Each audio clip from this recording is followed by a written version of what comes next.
نیشاپور کا شاہین، قسط نمبر 29۔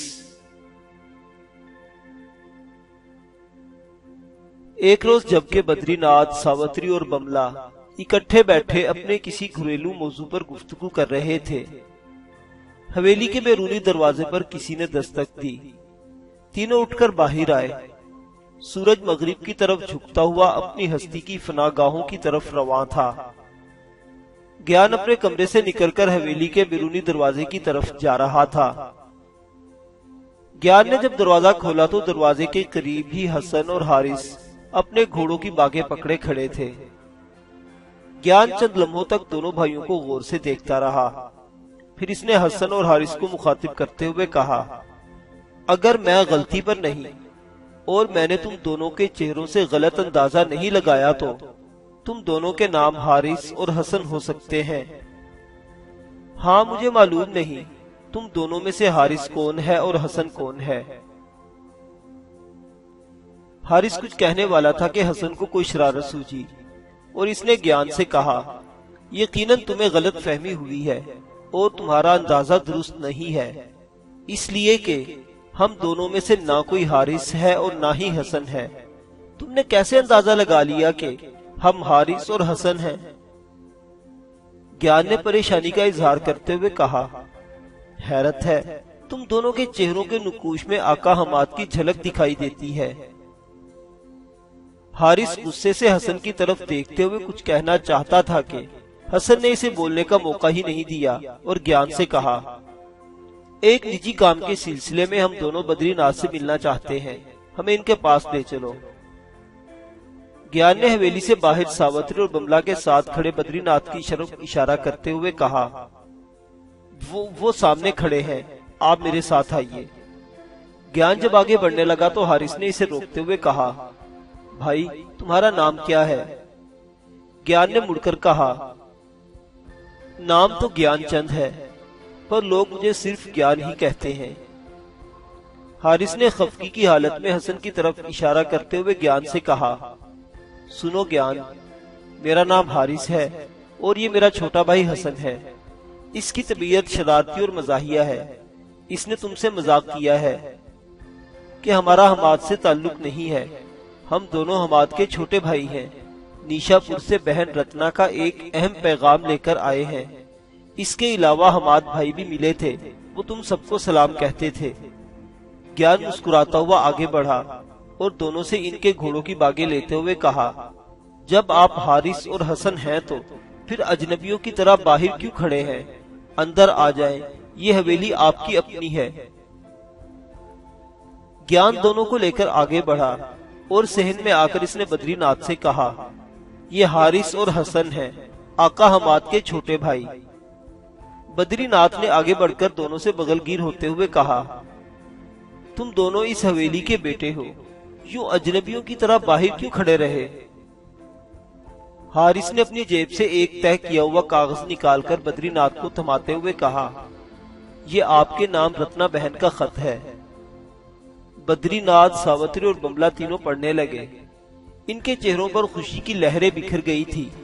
جب وہ خط پڑھ چکے تو بدری ناتھ نے آسمان کی طرف دونوں ہاتھ جوڑتے ہوئے کہا، اللہ تیرا شکر ہے کہ وہ نیشاپور میں سلامت اور خوش ہے۔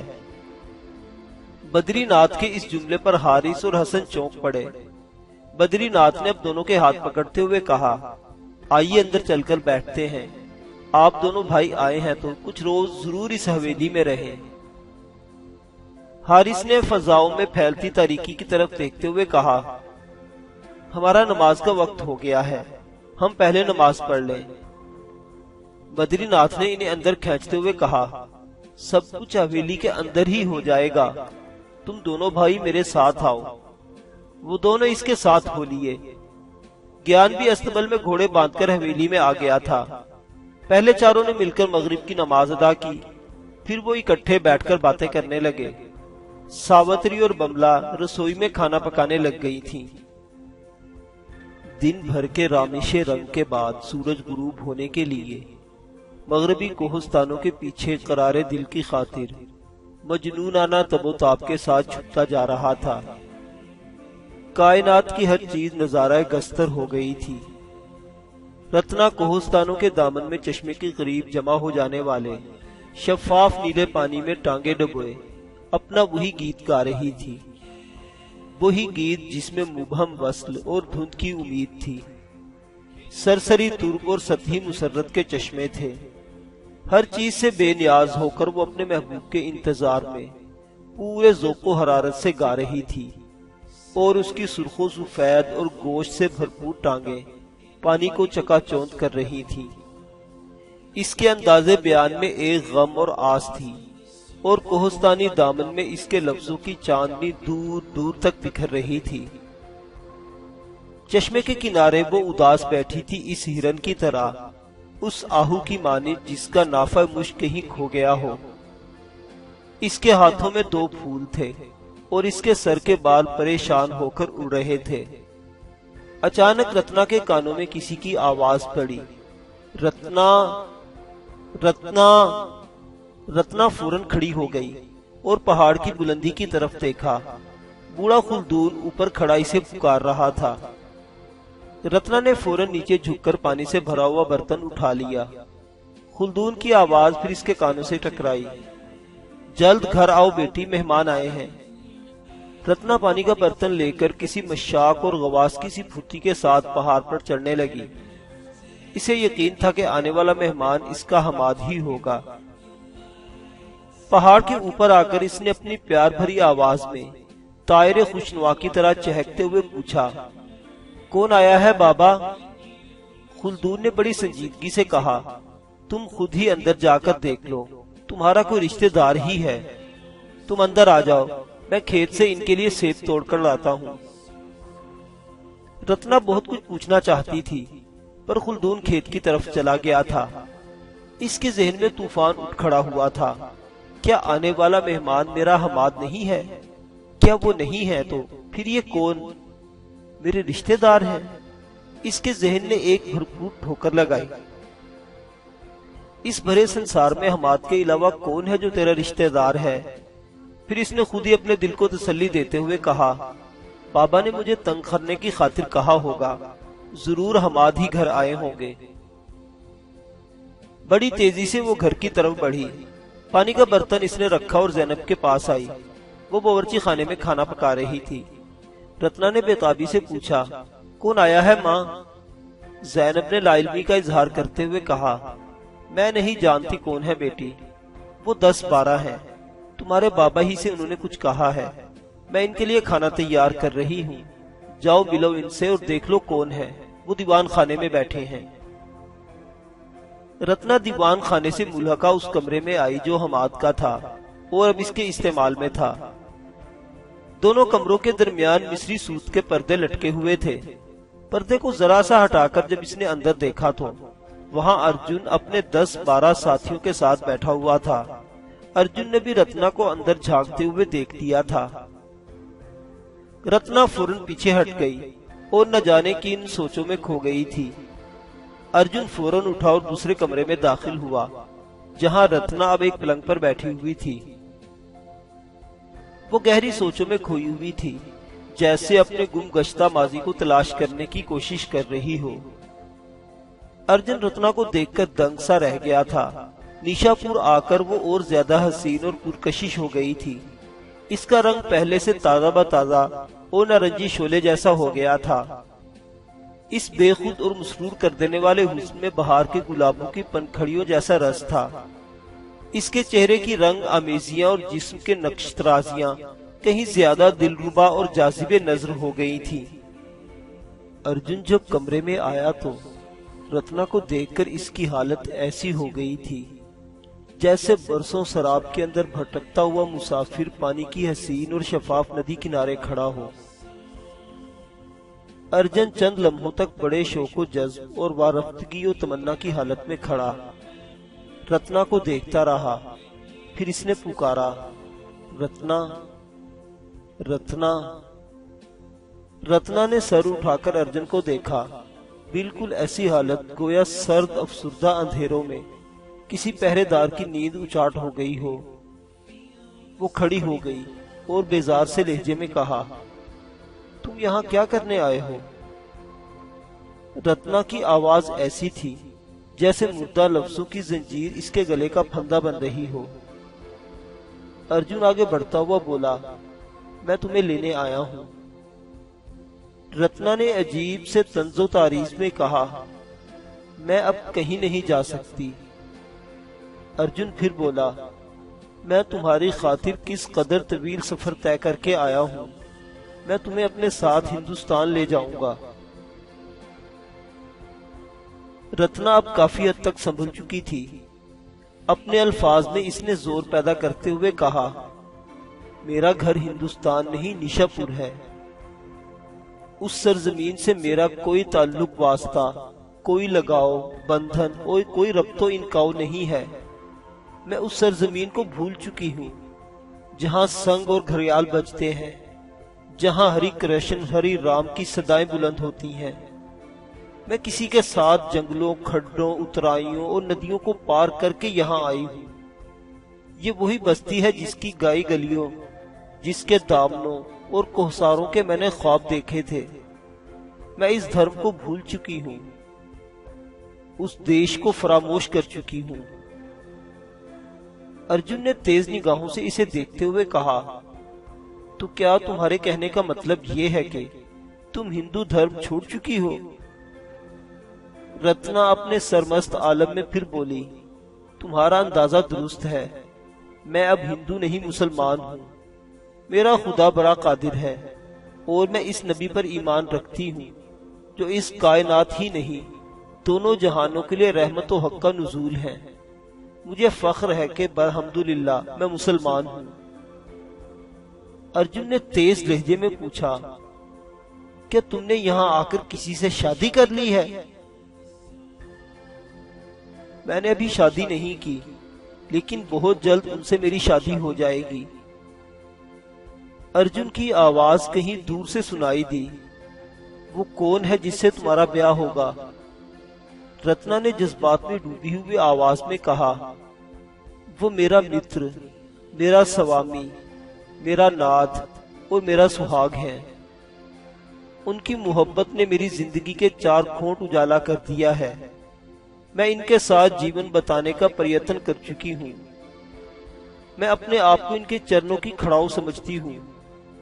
ان کے بدلے مجھے کوئی رات پاٹ دے تو بھی نہ لوں، اس لیے کہ ان کے چرنوں میں ہی میری شانتی اور آسودگی ہے۔ وہی میرے دھرم کرم کے مالک ہیں۔ ارجن نے جلتے ہوئے لہجے میں پوچھا، کیا وہ مجھ سے زیادہ کڑیل، بلوند اور مہابلی ہے؟ رتنا نے فیصلہ کن انداز میں کہا، سنو ارجن، تم ان کے چرنوں کی دھول کے برابر بھی نہیں ہو۔ تیرا ان کا فرق وہی ہے جو راجہ اور بھکاری میں ہے۔ وہ تجھ سے اس طرح نمایاں ہے جس طرح مندر میں کاتیری، ستاروں میں چاند، روشن کرنوں میں سورج اور آدمیوں میں راجہ ہے۔ ارجن نے بڑی امید و آس میں کہا، رتنا یہ مسلمانوں جیسی سج دھج بنا کر کیا تو میرا مذاق اڑا رہی ہے یا تو ویسے ہی نروید ہو گئی ہے؟ بتا، یہ تو نے اپنی کیا وشا بنا لی ہے؟ رتنا نے تیز لہجے میں کہا، میں تجھ سے مذاق نہیں کر رہی، میں اب مسلمان ہوں۔ یہ گھر اب میرا اپنا گھر ہے۔ اس گھر میں میرا ہونے والا شوہر اور میرے ماں باپ ہیں۔ اور یاد رکھو، شوہر سر کا تاج، ماں زمین سے بھاری اور باپ آکاش سے بھی اونچا ہوتا ہے۔ ارجن نے بھنا کر کہا، کیا تو نہیں جانتی مجھ سے تیری سگائی ہے؟ تم نے میری اجازت کے بغیر یہاں آ کر پاپ کیا ہے۔ رتنا نے اس کی بات کاٹ کر کہا، میں کسی سگائی کو نہیں جانتی۔ بچپن میں اگر ہم دونوں کے والدین نے ہمیں ایک دوسرے سے منسوب کر دیا تھا تو یہ ان کی غلطی ہے۔ یاد رکھ ارجن، میں یہاں ادھل کر یا آوارہ ہو کر نہیں آئی ہوں۔ میں یہاں کسی کی دھریل اور داشتہ نہیں ہوں۔ یہ گھر حماد بن خلدون کا ہے جن سے میں پریم کرتی ہوں۔ اس ناطے سے اب یہ میرا گھر ہے، میرا اپنا گھر۔ اس کی ایک ایک اینٹ، ایک ایک پتھر سے مجھے لگاؤ اور چاہت ہے۔ اگر تم اس نظریے سے مجھے لینے آئے ہو کہ میری تمہاری سگائی ہے تو یہاں سے چلے جاؤ، تمہارے ساتھ میرا کوئی رشتہ نہیں، میں نہیں جانتی تم کون ہو۔ ارجن نے غضبناک نگاہوں سے رتنا کو گھورتے ہوئے کہا، کس حماد بن خلدون کی بات کرتی ہو؟ اس بزدل کی جو اجمیر سے باہر میدان جنگ میں مجھ سے مقابلہ کرتے ہوئے جی چرا گیا تھا۔ میں نے اسے پکار کر کہا تھا کہ تم نے رتنا کو نیشا پور لے جا کر جو گناہ کیا ہے اس کی سزا تجھے ضرور ملے گی۔ میں نے اسے مقابلے کی دعوت دی لیکن وہ بھاگ گیا، ورنہ میرا ارادہ تھا میں اس کی گردن کاٹ کر تیرے سامنے پیش کرتا، پھر تو خود فیصلہ کرتی کہ ہم دونوں میں کون بلونت اور مہابیر ہے۔ رتنا نے جل کر کہا، تو جھوٹ کہتا ہے، وہ رن بھومی کے نیلے گگن ہے، تو اگر انہیں میدان جنگ اور رن بھومی میں مقابلے کے لیے للکارتا تو وہ وہیں تیرا گریا کرم کر دیتے۔ سن، لوگ پن کے بدلے میں سورگ اور پاپ کے بدلے میں نرک جاتے ہیں، اور حماد بن خلدون تجھے تیری بزدلی کی وجہ سے نرک سے بھی کسی نیچو ادنا مقام پر پہنچا دیتے۔ کوئی جبر، کوئی ظلم انہیں دبا نہیں سکتا، وہ اپنے راستے کے ہر پتھر کو نابود کرنا جانتے ہیں۔ سن، تو نے ایسے نوجوان پر بزدلی کی تہمت لگائی ہے جس کا نام میرے خون میں دھڑکتا ہے، جو چاہے تو پتھر چٹانیں کاٹ دے۔ ارجن نے کہا، کیا تو سمجھتی ہے کہ میں جھوٹ بول رہا ہوں؟ مجھے بھگوان کی سوگند، وہ میرے ساتھ مقابلہ کرنے سے کنی کترا گیا تھا۔ رتنا نے بوکھلاتے ہوئے پوچھا، کیا تیرا ان کا سامنا ہوا تھا؟ نہیں، وہ میرے سپاہیوں کے حلقے سے اپنے سالار کو نکال کر بھاگ رہا تھا کہ میں نے اسے مقابلے کے لیے للکارا تھا۔ رتنا نے پریشان ہو کر پوچھا، وہ اپنے کون سے سالار کو لے کر بھاگے تھے؟ ارجن نے بڑے فخر سے کہا، قطب الدین ایبک کو۔ جب میرے سپاہیوں نے اسے اور اس کے گھوڑے کو زخمی کر دیا تھا، وہ زمین پر گر گیا تھا اور حماد بن خلدون اسے اٹھا کر بھاگ نکلا تھا۔ رتنا نے دبی ہوئی چنگاری کی طرح بھڑکتے ہوئے کہا، پھر تو کیسے کہتا ہے وہ تیرے ساتھ مقابلہ کرنے سے کترا گئے تھے؟ تو داد دے ان کی جرت اور شجاعت کو کہ وہ تمہارے سپاہیوں کے حلقے کے اندر سے بھی زخمی قطب الدین کو اٹھا کر لے گئے تھے۔ تو نے انہیں اس وقت مقابلے کے لیے للکارا تھا جب وہ قطب الدین کو خطرے سے باہر نکال لے جانا چاہتے تھے۔ اس وقت بھلا وہ کیوں کر تیرے سامنے آ کر کیوں تیری جنگی پکار کا جواب دیتے؟ اس لیے کہ ان کے سامنے ایک اہم مقصد تھا۔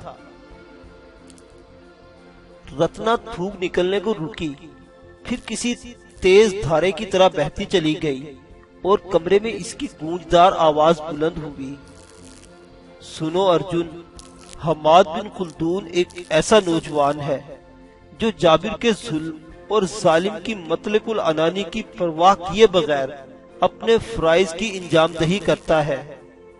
اگر تو کسی اور موقع پر انہیں جنگ کرنے کو للکارتے تو وہ تمہیں ایسی سزا اور جزا دیتے کہ وجز ناکامی کے تمہارے حصے میں کچھ نہ آتا۔ وہ تمہیں تمہاری بغاوتوں اور سازشوں سمیت تمہیں پابوں سے زمین کر دیتے۔ شکر کرو ارجن، تم ان کا سامنا کرنے سے بچ گئے ہو، ورنہ نیشا پور کا وہ ادب آموز فرزند بیدار کا گہوارہ بن کر تمہارے فکر و نظر، مکر و فریب، نفاق و بغض اور تمہارے ظلم کی دل سوزی اور تمدن کی بے راست روی کو اجمیر کے نواح میں دفن کر کے رکھ دیتا۔ قسم ہے مجھے اپنے رب عظیم کی، وہ تمہیں ایٹرن چلاتے ہاتھ کی طرح جنگ میں گھماتے اور گندے ہوئے آٹے کی طرح تمہیں اپنا مطیع بنا کر رکھ دیتے۔ میرا اللہ انہیں ہر میدان میں، ہر رن میں کامیاب رکھے گا، یہی میرا ایمان اور یہی میرا عقیدہ ہے۔ جاؤ ارجن، یہاں سے چلے جاؤ، یہ ہندوستان کا قصبہ بھیم سین نہیں ہے، نیشا پور کی بستی سمر آباد ہے۔ میں نے جن نئے افق اور نئی دنیا کی جستجو کی تھی، یہ بستی وہی افق اور وہی دنیا ہے۔ چلے جاؤ ارجن، چلے جاؤ یہاں سے۔ تمہاری باتیں شرارت کا شاخسانہ ہے۔ مجھے ایک گھر مل چکا ہے جس میں میرے لیے روشنی ہی روشنی ہے، اب میں یہاں سے جانے کے متعلق سوچ بھی نہیں سکتی۔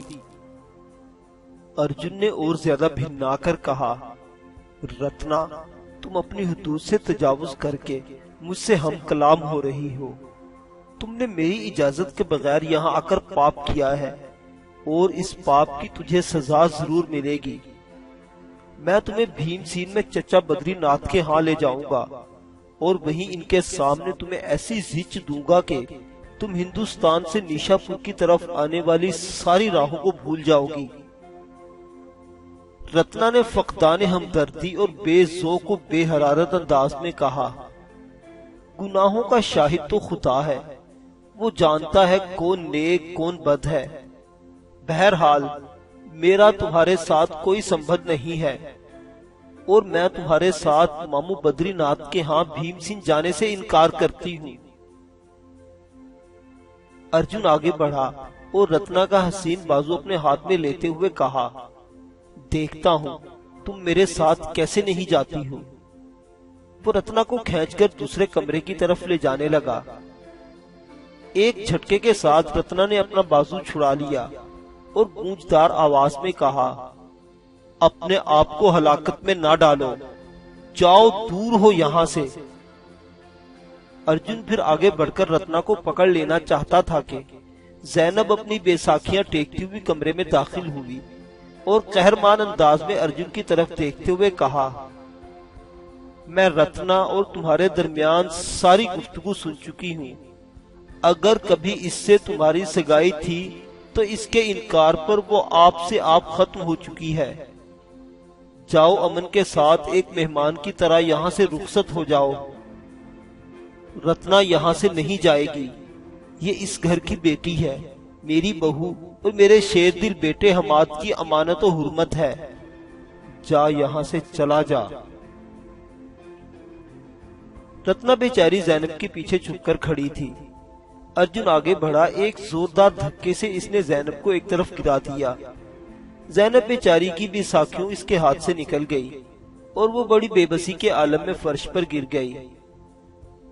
عجیب سے جذبے میں زینب اپنی بیساکھیاں سنبھال کر دوبارہ کھڑی ہو گئی اور اپنی ایک بیساکھی کی نوک ارجن کے سینے پر رکھتے ہوئے کہا، دور رہو میری بیٹی سے شیطان۔